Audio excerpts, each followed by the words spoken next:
ग्वालियर की इस ऐतिहासिक धरती पर दूर दूर से आए हुए सभी बुजुर्ग, नौजवान, माएँ, बहनें, छोटे बच्चे, सबको मेरा नमस्कार, सत श्री अकाल। मंच पर आसीन मध्य प्रदेश की पूरी टीम, बहन रानी अग्रवाल जी, जिनके मन में मध्य प्रदेश की राजनीति को बदलने की एक चिंगारी है।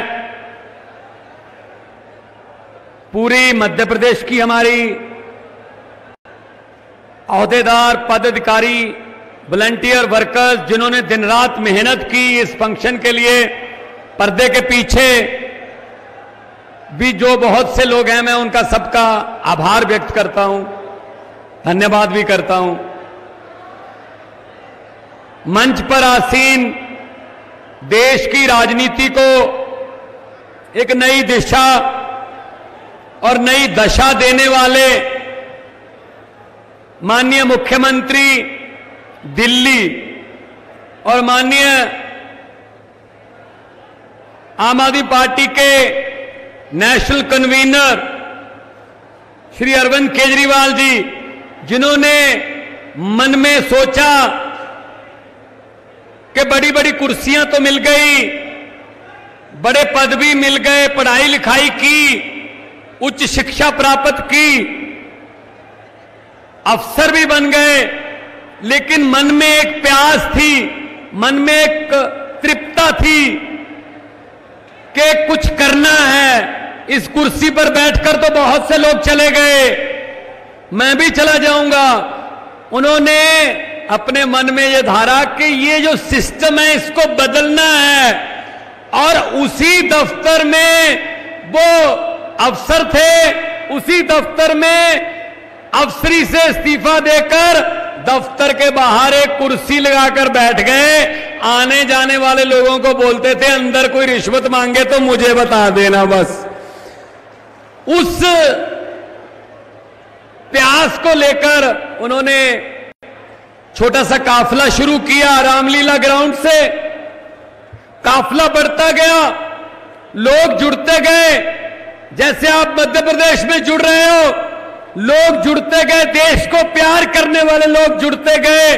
दिल्ली में सरकार बनी, सरकार ने बहुत काम करके दिखाए। उन कामों की गूंज, उन कामों की आहट दिल्ली से सटे हुए पंजाब में पहुंची। पंजाब वालों ने ज्यादा प्यार दिया, उससे भी ज्यादा प्यार दिया, और अब मध्य प्रदेश वाले बुला रहे हैं कि हमारे यहां भी दिल्ली और पंजाब की तरह बिजली फ्री कर दो, हमारे यहां भी करप्शन फ्री स्टेट बना दो, हमारे यहां भी किसानों को नहरों का, नदियों का पानी दिलवा दो, हमारे यहां भी रोजगार, सरकारी नौकरियां दिलवा दो, हमारे यहां भी महिलाओं को फ्री में सफर करवा दो। तो ये आपके बुलावे पर हम लोग आए हैं, आपके बुलावे पर हम लोग आए हैं। भाई साहब, मध्य प्रदेश में पिछली बार 5 साल पहले इलेक्शन हुई, पौने 5 साल पहले, उसमें आपने कांग्रेस की सरकार बना दी। कांग्रेस की सरकार बना दी तो बीजेपी वालों का ये काम है, उनका तो सीधा सा आइडिया है, अगर इलेक्शन से नहीं जीते तो बाई इलेक्शन से जीतेंगे। उन्होंने क्या किया, उन्होंने कांग्रेस वालों से बात की कि क्या रेट रखा है एक एमएलए का। ऊपर से भाई साहब कांग्रेस ऐसी है जिनके मुख्यालय पर यह लिखा रहता है कि यहां पर जनता द्वारा चुने हुए विधायक सस्ते रेटों पर मिलते हैं। तो 30 खरीद लिए भाई साहब, 30 विधायक चले गए।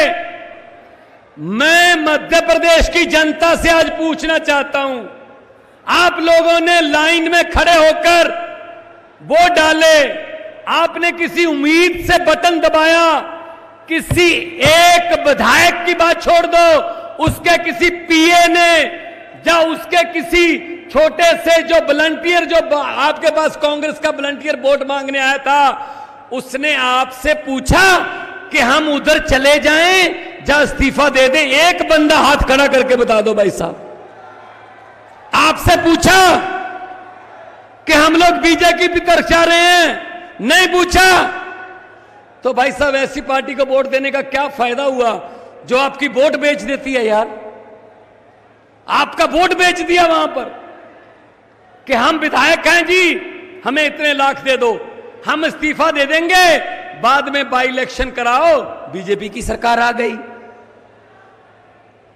तो वोट डाला कांग्रेस को, सरकार बन गई बीजेपी की। ये क्या चल रहा है भाई इनमें? अरविंद केजरीवाल जी इसीलिए तो कहते हैं सब मिले हुए हैं, सब दाल चावल हैं, ये दाल चावल हैं। दाल चावल में से दाल और चावल आप अलग नहीं कर सकते, ये दाल चावल है। और हमारे ऊपर तशद्दुद कर रहे हैं। किसी ने जाके बता दिया मोदी जी को कि जी दिल्ली में तो गरीबों के बच्चे बहुत अच्छी पढ़ाई और बहुत अच्छी शिक्षा ले रहे हैं जी, वो तो इंजीनियर बन रहे हैं, डॉक्टर बन रहे हैं, वकील बन रहे हैं, नीट के टेस्ट क्लियर कर रहे हैं। तो मोदी जी ने पूछा तो क्या हाल है? कहते जी मनीष सिसोदिया ने यह काम किया है। अच्छा, अंदर कर दो। मनीष सिसोदिया जेल में डाल दिया। फिर किसी ने जाके बता दिया जी इलाज बिल्कुल मुफ्त है। जिन हॉस्पिटलों से हमने कमीशन लिया था प्राइवेट वालों से, वो कह रहे हैं जी हमारे पास तो कोई आता ही नहीं है, सारे अस्पताल तो प्राइवेट से अच्छे बना दिए केजरीवाल ने, इलाज बिल्कुल फ्री है, पैरासीटामोल की दवाई से लेके गोली से लेके 40-50 लाख के टेस्ट तो फ्री करवा रहा है वो। तो मोदी जी ने पूछा कौन करवा रहा है? कहते सतिंदर जैन का काम है ये। सतिंदर जैन को अंदर कर दिया जी। कहते जी सर आपके घर पे भी तो सुने ही होंगे, आपके घर पे, आपके घर तक तो आवाज आई होगी। तो दोनों हाथ ऊपर उठाकर इनकलाब, थोड़ा और कर दो, इनकलाब।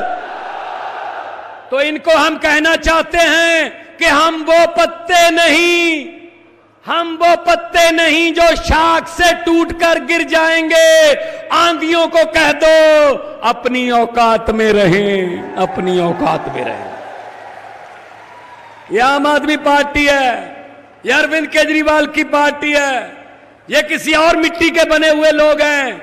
डाल दो जेलों में, हमें जो मर्जी केस डाल दो, लेकिन भाई साहब कॉपी तो फिर हमारे मैनिफेस्टो की करनी पड़ती है।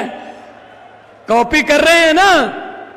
मैं पंजाब से आता हूं, आज ही पंजाब में एक फैसला हुआ है, आज ही। आमतौर पे सरकार आती है, सरकारी अदारों को घाटे में दिखाकर प्राइवेट मित्रों को बेच देती है।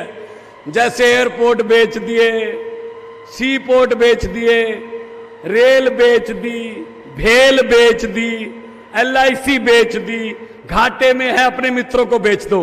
लेकिन पंजाब सरकार ने उल्टी गंगा बहा दी है। पंजाब सरकार आज ही फैसला लिया है, एक घाटे में चल रहा प्राइवेट थर्मल प्लांट सरकार खरीद रही है कि हम चला के दिखाएंगे, हम इससे बिजली पैदा करके दिखाएंगे। ये काम करने आए हैं। अरविंद केजरीवाल जी ने कहा था जब पार्टी बनाई थी, राजनीति करने नहीं सिखाने आए हैं। ये सब सीख जाएंगे, सब उतर जाएंगे नीचे। जो हेलीकॉप्टर से नीचे नहीं उतरते थे, सिर्फ हेलीकॉप्टर से बाय बाय करके कहते थे पब्लिक को वोट देना ही पड़ेगा। भाई साहब डोर टू डोर कर रहे हैं ना, डोर टू डोर। अब इनको विंडो टू विंडो ले आएंगे हम, विंडो टू विंडो। धरती पे आ गए, धरती पे। तो इसलिए मैं कहना चाहता हूं, पंजाब से आया हूं, बहुत से पंजाबी भाई मेरे सामने खड़े हैं, पंजाबी भरा ने मेरे, साढ़े कुछ MLA भी इत्थे खड़े ने। यंग लड़के, यंग मुंडे कुड़ियां पंजाब में जीते हैं, और बड़े बड़े पैसे वाले, बड़े बड़े जो कहते थे हमें कोई हरा ही नहीं सकता, भाई साहब जमानतें जब्त करा दी, क्योंकि लोग जब चाहें आदमी अर्श पर और लोग जब चाहें आदमी फर्श पर। इनका हंकार तोड़ना है बीजेपी वालों का। हंकार देखो आप इनकी चाल में हंकार देख सकते हो। प्रधानमंत्री जी जब चलते हैं ना, कभी देखना ऐसे ऐसे। मैंने कहा कबड्डी खेलने आ रहे हो क्या? आराम से चलो। वो हंकार है, और हंकार सिर्फ भगवान ठीक कर सकता है, और भगवान सिर्फ जनता में रहता है। 140 करोड़ जनता जो है वो भगवान का रूप है। ये अपने आप फैसला कर लेंगे। एक बार फिर से मैं, क्योंकि अरविंद जी ने बोलना है, मैं समय कम लूंगा। मैं तो सिर्फ यही कहना चाहूंगा कि हम वो लोग नहीं हैं जो इनसे डर जाएंगे। ये डराते हैं यहां इलेक्शन ना लड़ो, यहां ये झाड़ू है भाई साहब। जब झाड़ू चलता है ना तो सफाई होती है, तो राजनीतिक गंदगी की सफाई करनी है। पहले इस झाड़ू से हम सिर्फ दुकान या मकान साफ करते थे, अब अरविंद केजरीवाल की अगुवाई में इस झाड़ू से पूरा हिंदुस्तान साफ किया जाएगा। ये कानून लेके आ रहे हैं, इसको ये कर दो, उसको वो कर दो, इसको ये कर दो, ये बरादरी वो बरादरी। उसके लिए मैं यही कहूंगा कि लंबे सफर को मीलों में मत बांटिए, कौम को कबीलों में मत बांटिए। एक बहता दरिया है मेरा भारत देश, इसको नदियों और झीलों में मत बांटिए। दोनों हाथ ऊपर उठाकर इनकलाब भारत माता की बोले सोनिहाल। बहुत बहुत धन्यवाद, आप लोगों ने इतनी इज्जत से, मान से, सत्कार से मुझे सुना। बहुत बहुत धन्यवाद आपका।